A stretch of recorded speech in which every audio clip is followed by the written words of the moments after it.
الله الرحمن الرحيم. एक वाक़या जिसमें बदकार औरत और नेक बुजुर्ग का जिक्र किया गया हो सबक आमोज़ और तफक्कुर फराहम कर सकता है।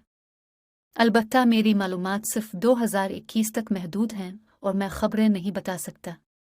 मैं ऐसे वाक़ये की तफसीलात को तख़य्युली तौर पर पेश करता हूँ। एक दफ़ा की बात है, एक बदकार औरत जो अपनी ज़िंदगी में गुमराह हो चुकी थी, एक नेक बुजुर्ग के सामने आई।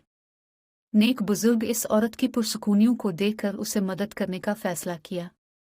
वो इस औरत को प्यार से समझाने की कोशिश की और उसे सबक दिया कि ज़िंदगी के बाइस एक अच्छा रास्ता इख्तियार करना मुमकिन है। नेक बुजुर्ग के करीब रहने से बदकार औरत के दिल में तब्दीली आई और वो अपनी गुज़िश्ता गलतियों की तौबा करने के लिए तैयार हो गई। वो नेक अमलों की तरफ रुजू करने लगी और अपनी ज़िंदगी को बेहतर बनाने के लिए पुरज़्म हो गई। नेक बुजुर्ग ने इस औरत को रहनुमाई की, दुआ की और उसे अपने साथ मिलकर अच्छी सूरत हाल तक पहुंचाया।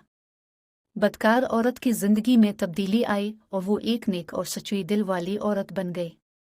इस वाक़ये से सबुकदोश औरत ने सीखा कि कोई भी आदमी अगर नेक और सच्चा दिल रखे तो उसे कभी भी नाउम्मीद नहीं होना चाहिए। हर किसी को मुमकिन होते हुए दूसरों को नेक राह दिखाने का मौका मिल सकता है। याद रहे कि यह वाक़या तख़य्युली है और हकीकत में वाक़े होने वाले वाक़ये के बारे में मेरी मालूमात नहीं है।